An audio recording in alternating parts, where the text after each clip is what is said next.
If you use imagination, thinking, what if it goes wrong?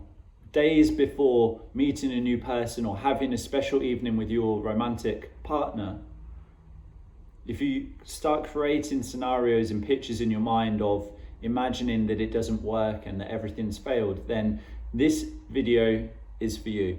Stick here for these next few minutes because I'll be explaining why we do that, what it causes, what goes on in our body, and most importantly, what to do next so that you can start to get this sorted and avoid these experiences of terror and have the type of confident sex that you deserve.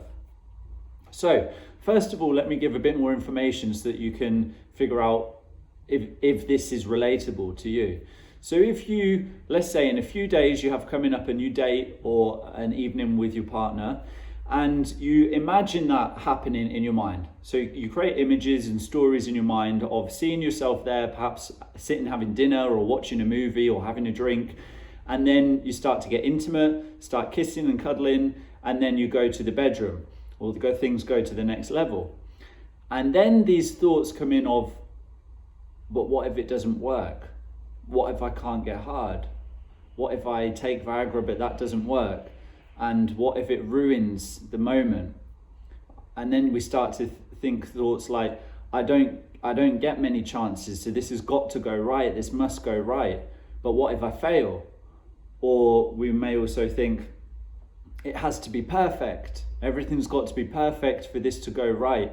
And we start stacking and mounting this feeling of pressure on ourselves. And then we picture in our mind it not going right and experience the whole terror of that, even though it hasn't happened. So we kind of travel forward in time, experience this moment that we've made up in our mind of it not working and feeling like a failure.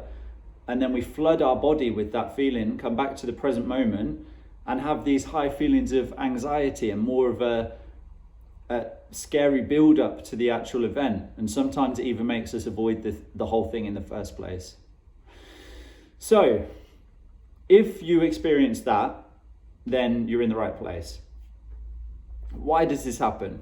Well, first up, I want you to know that this is normal. This is a natural response from our body, particularly if you're experiencing sexual performance anxiety or erection problems.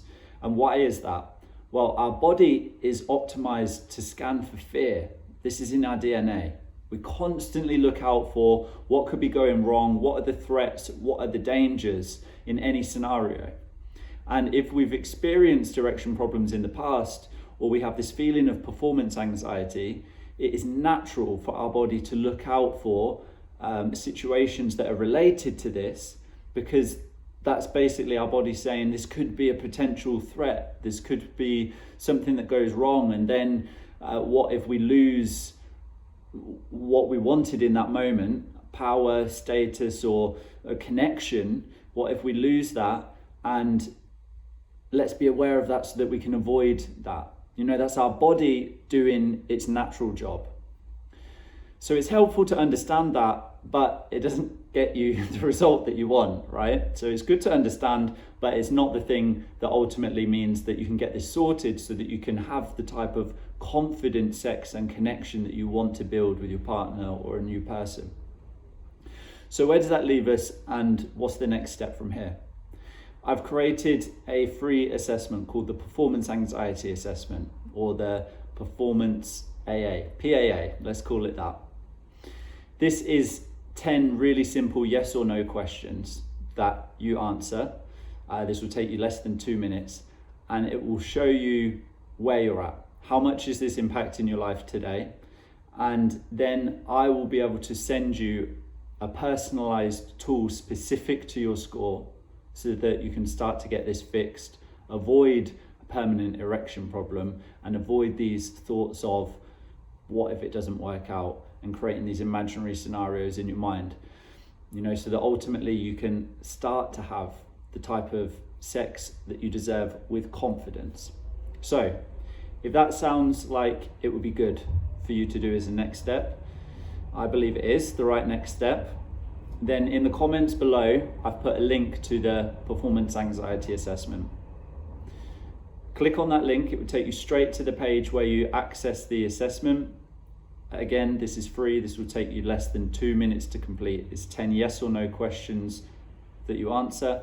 And then I will send you your score along with a personalized tool specific to which stage you're at so that you can get this sorted. Okay, it's time to do this. Head below now, click on that link to answer the questions on the performance anxiety assessment.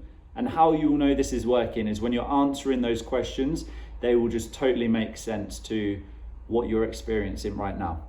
I'll see you there.